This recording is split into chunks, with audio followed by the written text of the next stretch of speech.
Now, I've already made a bunch of videos about how you can select a laptop for yourself based on my preferences. So, I have made a video for high performance gaming based laptops and thin and light laptops without exactly a separate GPU. But I've gotten quite a lot of comments from you asking how is this and how is that, which I did not cover in my list.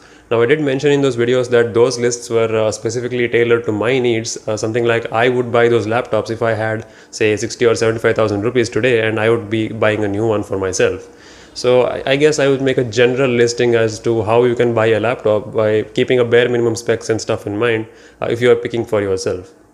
You can of course adjust the priorities as per your needs. So yeah, let's get into it. Now of course when you're picking a laptop, you're obviously thinking about the things that you would do in the laptop, and primarily all those things or applications that you'll be running will run on an operating system. An operating system, as you know, is basically a software that makes your laptop work, right? It's an interface that allows you to communicate with the hardware. So I guess there are primarily three major camps of software in terms of the operating system, right? Windows, Mac and Linux. There are laptops like Chromebooks that run on Chrome OS, but I don't really recommend Chrome OS. Even though Chromebooks have tremendous battery life, the limitations that they have, like they can only do few things like editing documents and stuff like that. I don't really recommend that you use them on a daily basis. I mean, you can do all those things with other operating systems as well and do so much more for the same amount of money or a little bit more money.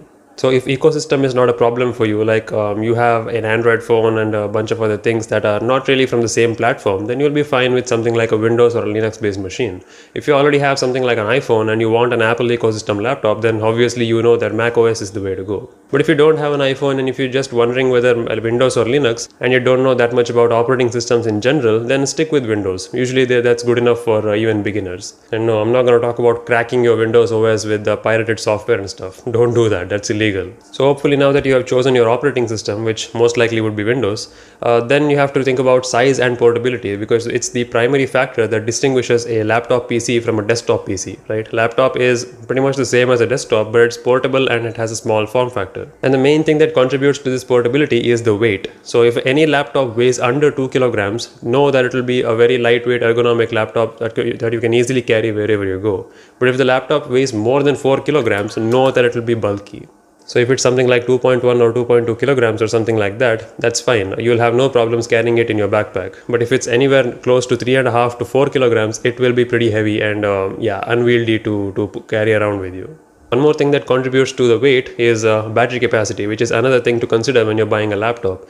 Unlike our mobile phones, where the capacity is mentioned in milliamp hours, the battery capacity of laptops is usually mentioned in watt hours. So, I mean, there is a milliamp hour equivalent rating, so you can take a look at it. But usually the spec sheet will mention it in watt hours. So, if you're wondering what watts is good for you, then around 50 watt hour would be good enough for anyone's use.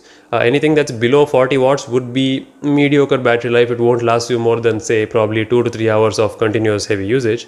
But if anything above 50 watt hours, again depending on the remaining hardware, which we'll talk about in a second, it should last you 4 to 5 hours away from the charger.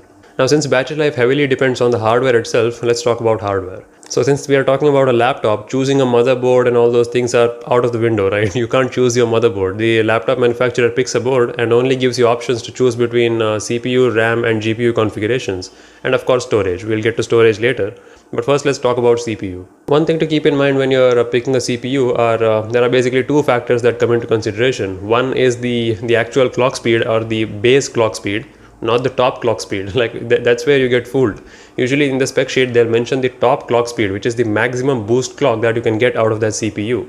That is not the operating clock speed. You may not find the base clock speed in all the spec sheets, but there will be tons of articles and blogs and stuff written about the same laptop. So there you can find the base clock of it, meaning that is the operating frequency at which the laptop can idle. One more thing you have to keep in mind is the generation, like which version of the processor is running on your laptop. And that is something to keep in mind, because the current gen processors, like for example the current gen i3, could potentially outperform the last gen i5. So even though the clock speeds would be same, the processor would outperform one another in terms of cache memory speed and other things. So don't just go based on the numbers, kind of look at the generations as well. Now here we kind of get to the battle of Intel versus AMD, which is better. In my experience, usually AMD runs a little bit cooler than Intel, but in some counterparts Intel outperforms AMD.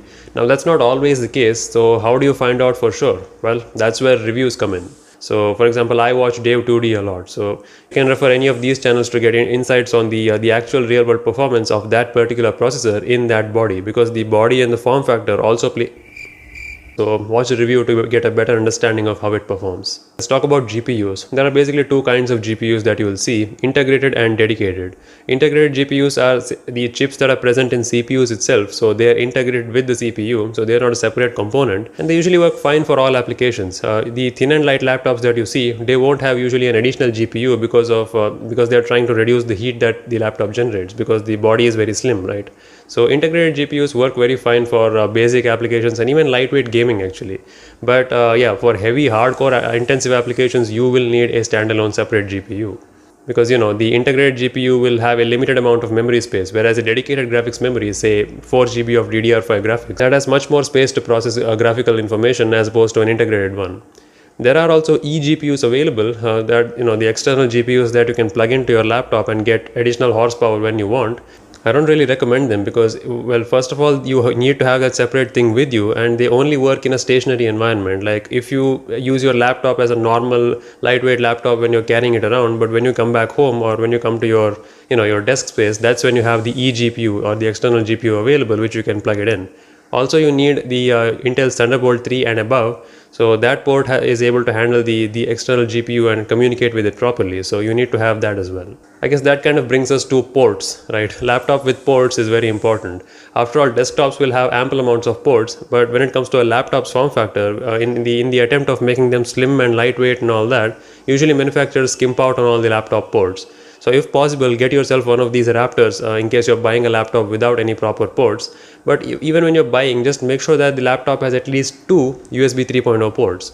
Doesn't matter if it's a full-size one or a Type-C standard, doesn't really matter. Just make sure it has USB 3.0, at least two of them. Let's quickly talk about RAM and storage. Well, both of them are a type of memory, but RAM and storage are meant for different reasons. RAM is meant for the applications that you're running. So if you're running, say, for example, a photo editing app, that requires 1 GB of memory. So when you click on that exe file, it extracts all the information and the libraries, the program files and stuff, and keeps it in a temporary location, and that is nothing but your RAM.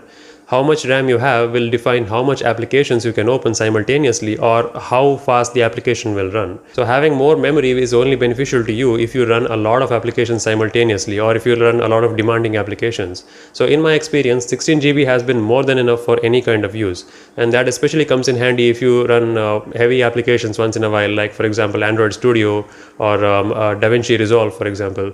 Those apps will need somewhere around 6 to 8 GB of memory depending on what you're doing. So having 16 GB of even low power DDR3 RAM will work. Really, the performance of your laptop comes from the storage where the operating system is running from, meaning that your drive. There are two main kinds of drives, as you know, hard drives and SSDs. Hard drives are cheaper, they last a long time because they are mechanical and they won't have any read-write issues, but the problem is they are very slow compared to SSDs, and they are prone to damage with impact. So if you drop them, they will be damaged, and they can go up to a point where they are completely corrupt. Now SSDs don't have that problem. They can be dropped or do whatever you want. As long as you haven't completely broken it in half, it'll work just fine. But they are not immortal though. Like you can't use an SSD forever because you're reading and writing the data from the same sectors and you're overwriting data there. Eventually the membrane loses its temper, so you can't store anything in that anymore.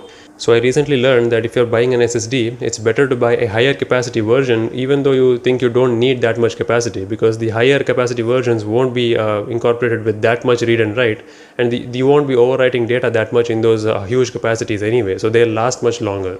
Let's talk about the another main thing, or I guess the final main thing that you have to look for. That's the displays. Now some displays are pretty nice and some of them are not so great. Now let's not talk about refresh rate in this, because refresh rate usually does not contribute to the quality of the display. Quality mainly comes from two things: resolution and color calibration, and I guess brightness too. Three things. Resolution is of course you know what resolution is, right? It's how sharp the display is based on how many pixels there are per inch. This resolution is typically called XVGA, that's 768p. It was standardized by MacBooks, and now most of the laptops are using the same resolution in 16:9 aspect ratio. But there are some laptops out there that have a taller 16:10 aspect ratio that is almost a square-like thing which has more vertical height. So that is ideal for like viewing long documents and doing creative work, like for example editing videos. And 16 by 9 was more really designed for content creation and consumption, but 16 by 10 is a lot more professional looking. So it has more roomy real estate compared to 16 by 9, even though the difference on paper is very small. Few laptops like the Dell XPS 13 have 16 by 10, and once you start using it, you really see the advantage of the extra vertical real estate. So if you see those laptops in the expensive category and you can afford them, great. If not, 16 by 9 will do just fine. Now, some expensive versions of laptops will have AMOLED displays, which have better contrast ratio and better overall looks compared to a normal IPS LCD. But IPS LCDs are more than enough, and in fact, IPS LCDs last longer than AMOLED displays in terms of shelf life. And usually, since laptops end up being used for 5, 6, 7 years, I recommend using IPS LCD displays than AMOLEDs. Coming to the second thing that gives your display a good experience or good viewing experience is the color calibration. How does each color appear, or how accurate is each color represented? So that's basically given by white balance of a display. How does the white color appear as opposed to actual white color value? Some laptops have terrible calibration, and whites will look yellowish, reddish, greenish, and it happens on phones too. But picking a good laptop with a decently calibrated display is important. How do you do that? Again, watch a damn review.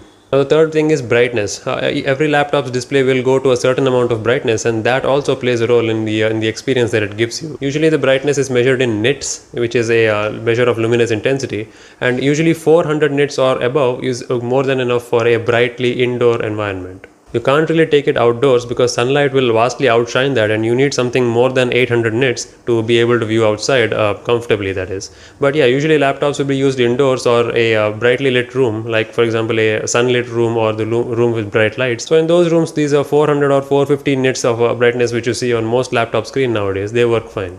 Now, one final thing which you usually can't control is the display's finish, or the coating that comes on the display.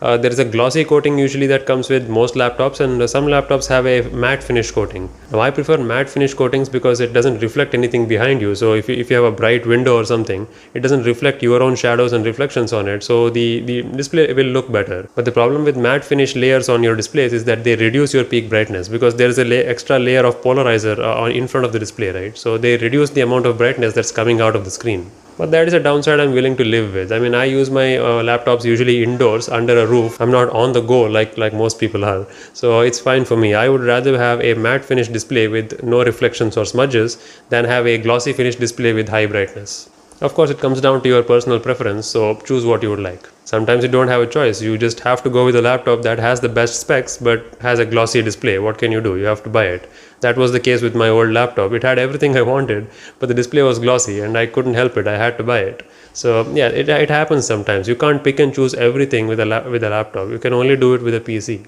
But for most of us, laptops are utilities, right? They are tools that help us do things in our lives. And these minor ups and downs, we can handle them eventually. So that's about it. Those were some of the main things that you should keep in mind when picking a laptop. So you can just search for laptops based on a price category that you're comfortable with, and simply just scroll through them and minimize the list based on these requirements that you have. So eventually that list of 50 or 100 laptops may come down to 5, 10 or even 2. If you're still confused between 2 or 3, there are again reviews, so you can do your own research on that. Because after all, this will be your personal device, right? So yeah, buy something that works for you in the long run. If you still have any further questions, leave them in the comments down below, and I'll see you soon. Cheers.